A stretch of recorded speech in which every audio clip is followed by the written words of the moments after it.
पीडानिल gold, Orthogrit, Orthocare, ये हड्डियों का टॉनिक है।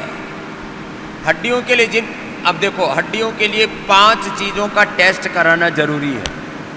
एक तो जो तुम RA factor, CRP, ANA, AVN, HLB 27, ये तो बीमारी का टेस्ट है, हड्डियों का टेस्ट नहीं है।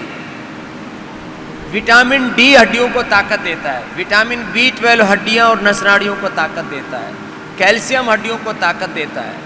आपके शरीर में vitamin D, B12, calcium, iron, omega, यहाँ तक कि प्रोटीन, हड्डियाँ तो हैं, उनके ऊपर के जो चारों तरफ के मसल्स हैं ना, वहाँ पेन होता है, वो कमज़ोर है तो भी आपको दर्द होंगे।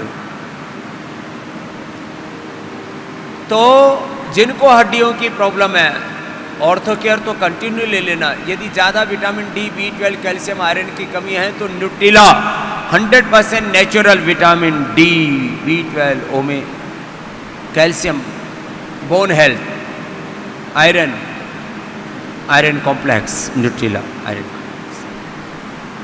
तो ये न्यूट्रिशंस की कमी रहनी नहीं चाहिए शरीर में।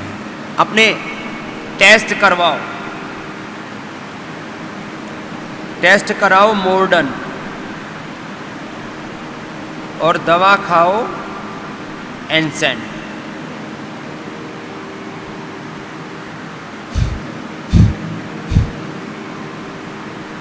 टेस्ट कराओ, साल में एक बार जरूर ब्लड टेस्ट करा लेना चाहिए। मैं खुद भी करवाता हूँ, ऐसे ही करवा लेते हैं, हमें कोई प्रॉब्लम नहीं है। ऐसे ही एक रूटीन बना रखा है, किसके कमजोर पड़ने से क्या बीमारी है, कमजोर नहीं छोड़ना किसी का। पेनक्रियाज कमजोर हो गया तो शुगर, और पेनक्रियाज में पित्त बढ़ता है, और पेनक्रियाज में वात और कफ तीनों भी विकृत होते हैं। वात, पित्त, कफ तीनों विकृत हो गए तो शुगर।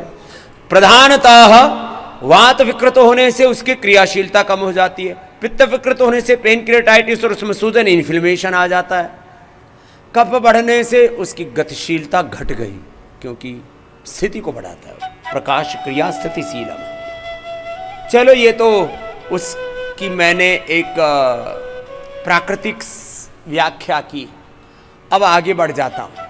पित्त बढ़ने से बीपी बढ़ता है, कफ बढ़ने से थायराइड भी बढ़ता है, और कफ बढ़ने से कोलेस्ट्रॉल भी बढ़ता है, गांठे भी बढ़ते हैं, वेट भी बढ़ता है, बहुत कुछ बढ़ता है। चलो अगली बात, तो ये वात, पित्त, कफ रोग नहीं रहने चाहिए।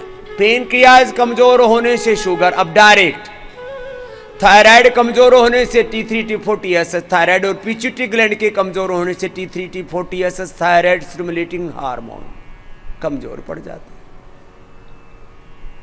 फिर हार्ट कमजोर होने से हार्ट में ब्लॉकेज जम जाते हैं। तगड़ा हार्ट होगा तो पंप करके सब निकाल देगा। कैल्सिफिकेशन हो रहा है, ब्लॉकेज आ रखा है, इजेक्शन फ्रैक्शन कम हो रखा है, हार्ट इनलार्ज हो रखा है।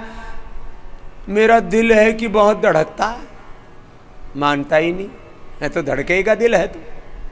ये जो मेरा दिल धड़क रहा है, मैं तुझे दिल से प्यार करता हूं, ये सब झूठी बातें। कोई दिल में प्यार पूर्ण नहीं है यहाँ। सब कुछ आदमी दिमाग से करता है, वो तो रिफ्लेक्शन हो जाता है, धक धक धक, जब आदमी उल्टा पुल्टा करता है तो माथे पर पसीने आने लगते हैं। किसी को ज़्यादा जब मन में बेचैनी होती है ना, तो किसी को बार बार शुशु आती है, किसी को बार बार टॉयलेट आती है, किसी के हाथ कांपने लगते हैं। ये तो अलग अलग। खैर, फिर हम डीपली चले जाते हैं थोड़ा वापस। ये बीपी, शुगर, थायराइड बताया। पित्त बढ़ने से बीपी बढ़ता है, चिंता बढ़ने से बीपी बढ़ता है, और भी बहुत से उसके कारण हैं, लेकिन प्रधान। और हम मदनाशिनी, मधुग्रिड, बीपी ग्रिड, मुक्तावटी दे करके इन सब रोग, थायरॉइड ग्रिड दे करके इन रोगों को दूर कर देते।